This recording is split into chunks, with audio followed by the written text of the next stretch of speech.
আজ আপনাদের নিয়ে যাব পাহাড়ের কোলে, যেখানে নদী এবং পাহাড় মিলেমিশে এক অপূর্ব মিলন বন্ধন তৈরি করে, আর যেখানে দেখা মিলে এক আশ্চর্য জলস্রোতের।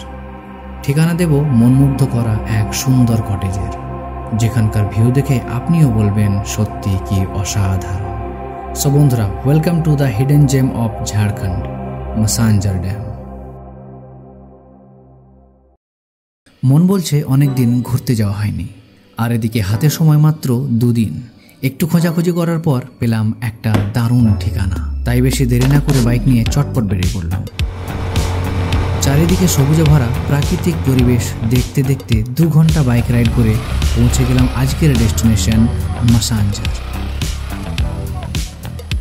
একটু পরেই দেখতে পেলাম পাহাড় এবং নদীর মিলনস্থল, আর তারই মাঝে আছে মাসাঞ্জার ইউথ হোস্টেল।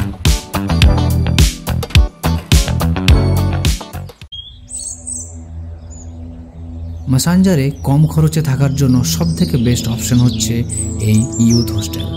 ড্যামের খুব কাছাকাছি এবং সবুজে ভরা ছোট্ট পাহাড়ের উপর অবস্থিত হওয়ায় পর্যটকদের জন্য এটি একটি আদর্শ জায়গা। ফাইনালি এখন আমি আমার আজকের ডেস্টিনেশনে পৌঁছে গেছি, আর রাইট নাও এখন আমি আছি গভর্নমেন্টের ইউথ হোস্টেলে। এটা হচ্ছে ইউথ হোস্টেলের ডরমেটারি রুম। এই যে একটা বেড দেখছেন, একটা বেডের চার্জেস হচ্ছে 250 টাকা পার নাইট। উপরেও এরকমভাবে বেড আছে, আর চারিদিকে ফ্যান কিন্তু আছে।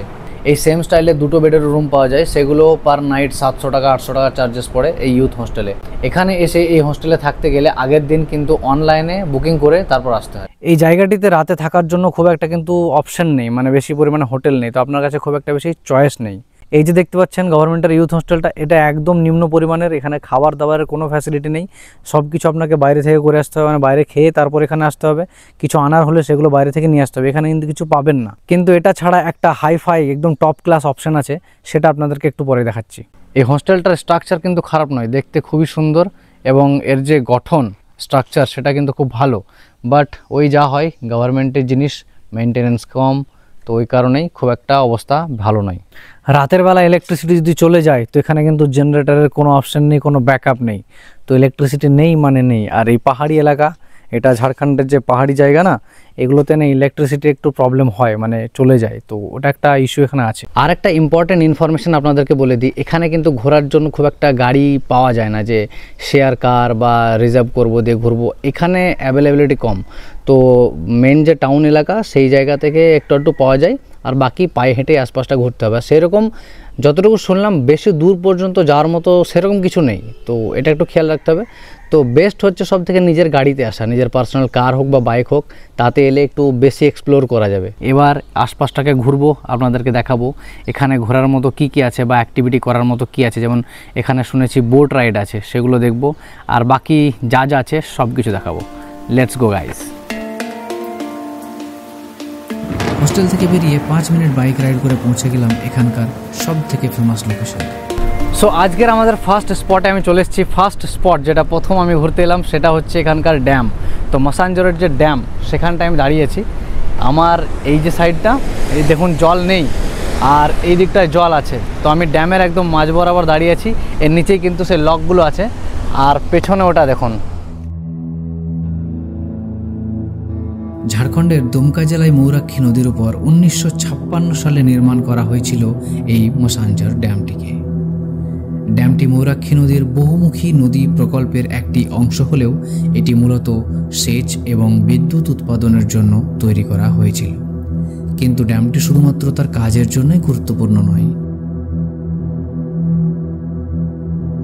এর চারিপাশে আছে সবুজে ভরা অসংখ্য পাহাড়, আর এই পাহাড় এবং বিস্তীর্ণ জলধার মিলিত হয়ে এখানে তৈরি হয়েছে এক শান্তিময় পরিবেশ।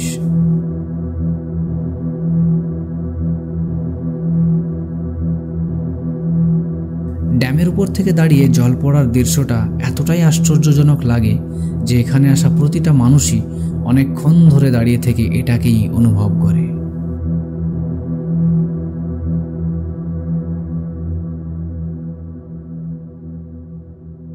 এরপর চললাম পরবর্তী সাইট সিন দেখার জন্য। পথটা ছিল খুবই রোমাঞ্চকর।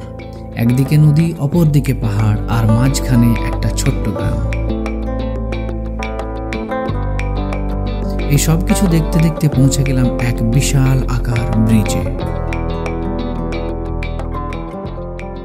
এখন এই যে সেকেন্ড পয়েন্টটা এলাম, এই পয়েন্টটা বেসিক্যালি একটা ব্রিজ, এটার নাম হচ্ছে সেলফি ব্রিজ। মানে এই ব্রিজটা অনেকটাই লম্বা, অ্যাপ্রক্সিমেটলি 2 কিলোমিটারের আশপাশে এই ব্রিজটা লম্বা। আর ব্রিজটা নতুন মানে বানানো হয়েছে, ওই জন্য খুব পরিষ্কার পরিচ্ছন্ন, একদম চকচকে, একদম মানে ওয়েল মেনটেন্ড মনে হচ্ছে আর কি। অনেক মানুষজন যারা এখানে ঘুরতে এসছে তারা এখানে আসছে আর সবাই ভালো ভালো ফটোগ্রাফি করছে। ওই জন্যই বেসিক্যালি এই যে জায়গাটা আছে এই জায়গাটিকে বানানো হয়েছে যাতে মানুষজন এখানে গাড়ি লাগিয়ে এখানে কিছুটা সময় স্পেন্ড করতে পারে। অনেকেই আসছে দেখছি, যারা এসছে ঘুরতে এখানে তারা সবাই আসছে আর এখানে সময় স্পেন্ড করছে। আমি যে ইউথ হোস্টেলটায় ছিলাম সেখান থেকে এই জায়গাটি অ্যাপ্রক্সিমেটলি 12 কিলোমিটার দূরে। তো 12 কিলোমিটার আমি বাইক চালিয়ে এলাম, অ্যাপ্রক্সিমেটলি সময় লাগলো 30 থেকে 45 মিনিট অ্যারাউন্ড, তো এরকম কিছু একটা সময় লাগবে। রাস্তাটা কিছুটা ভালো কিছুটা খারাপ, তো এলে একটু কেয়ারফুলভাবে আসবেন, নিজের গাড়িতে আসবেন, সব থেকে বেস্ট।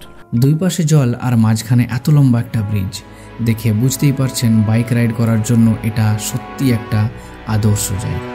মাসাঞ্জার ঘুরতে আসা সমস্ত পর্যটকই একবার হলেও এই সেলফি ব্রিজে অবশ্যই আসে আর সঙ্গে অনেকগুলো সেলফি নিয়ে যায়।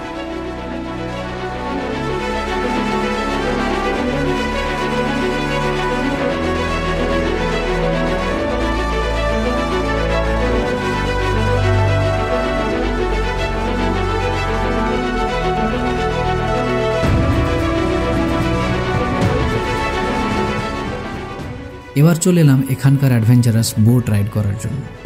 সো এই জাস্ট আমাদের বোটিং এবার স্টার্ট হচ্ছে, এই আমরা এতজন উঠে গেছি। হাই, আমাদের রাইড স্টার্ট হয়ে গেছে। এখন স্লো স্পিড আছে, বাট এটা স্পিড বোট, সো অনেকটা স্পিডে যাবে, দেখা যাক কতটা স্পিডে টাচ করে। ও ধীরে ধীরে স্পিড বাড়ছে।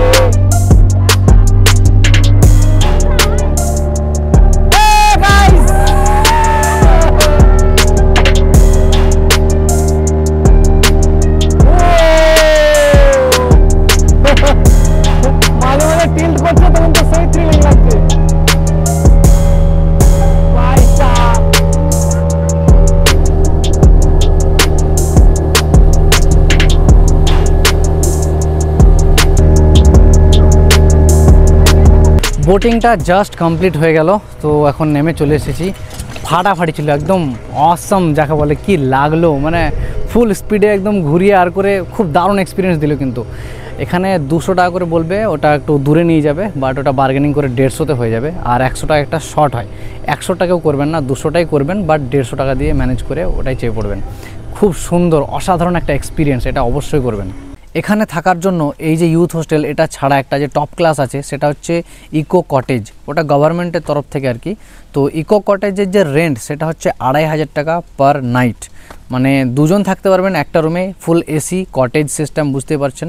আমি দেখিয়ে দিচ্ছি আপনাদেরকে দেখতে কেমন, খুব টপ ক্লাস ভালো। কিন্তু এক্সক্লুডিং ফুড, মানে খাবারের জন্য কিন্তু এক্সট্রা আলাদা টাকা লাগবে। আর কয়েক মাস আগেই এই ইকো কটেজের এরিয়াটিতে 20 টাকা দিয়ে এন্ট্রি করা হতো, আর ওই জায়গাটা একটু ঘুরে ঘুরে দেখা হতো, একটু ফটোগ্রাফি হতো আর কি। বাট এখন সেসব কিছু বন্ধ করে দেওয়া হয়েছে, তো যাদের বুকিং থাকবে একমাত্র তারাই এন্টার করতে পারবে, আর তাছাড়া ফটোগ্রাফি করারও কোনো চান্স নেই। পাহাড় এবং নদীর মাঝামাঝি অবস্থিত এই ইকো কটেজ উপর থেকে দেখতে যতটাই সুন্দর লাগে, ভেতর থেকেও ততটাই ভালো। পাহাড়ের গায়ে নদীর ভিউ দেখতে দেখতে 1 থেকে 2 দিন কাটানোর জন্য সত্যিই এটা একটা আদর্শ জায়গা। সো বেশি দেরি না করে প্ল্যান করুন আর চলে আসুন মাসাঞ্জার ড্যাম। লোকেশন এবং কন্ট্যাক্ট ডিটেলস সব কিছুই ডেসক্রিপশনে দেওয়া রইল। এবার সকাল থেকে এখন পর্যন্ত এই যে ঘোরাঘুরি করলাম, তার উপর বেস করে যদি আমি একটা ফিডব্যাক দিই যে এই জায়গাটি কেমন, জায়গাটি সত্যি খুব ভালো। এখানে পাহাড় প্লাস নদী দুটোর কম্বিনেশন পেয়ে যাবেন, সঙ্গে ড্যাম, তো অনেক রকম জিনিস না এক জায়গায় পাবেন, শুধু একটা জিনিস পাবেন না। পাহাড়ে গেলে একটু কোল্ড ওয়েদার যেটা হয়ে যায় ঠান্ডা, এখানে সেটা নেই, মানে এখানে গরম তো গরম, শীত তো শীত, সেটাই থাকবে আর কি, ওয়েদারে কোনো চেঞ্জেস নেই। বাট তাছাড়া ওভারঅল ঘোরাফেরা করতে, একটু সময় স্পেন্ড করতে, গ্রিন চারিদিকে সবুজ সবুজ গাছ, পাহাড়, জল, বোটিং, মানে সব রকম অ্যাডভেঞ্চারাস জিনিসগুলো না একসঙ্গে গুছিয়ে এখানটায় আছে। তো ডেফিনেটলি জায়গাটা অবশ্যই আসার একটা উপযুক্ত জায়গা। একদিন ট্রিপটা হচ্ছে সব থেকে বেস্ট, 2 দিন করতে পারেন, থাকতে পারেন, একদিনে কিন্তু আপনার ঘোরাঘুরি সব কমপ্লিট হয়ে যাবে। এবার একটা রাত থাকলেন, তারপর দিন বাড়ি চলে গেলেন, এটা বেস্ট। 2 নাইট যদি করতে চান সেটা মানে ঘোরার জন্য ঠিক না, এমনি পার্সোনালি থাকতে চাইছেন আলাদা ম্যাটার, বাট ঘোরাঘুরি করার জন্য 2 নাইটের জন্য এখানে কিছু নেই, একদিনের জন্যই বেস্ট।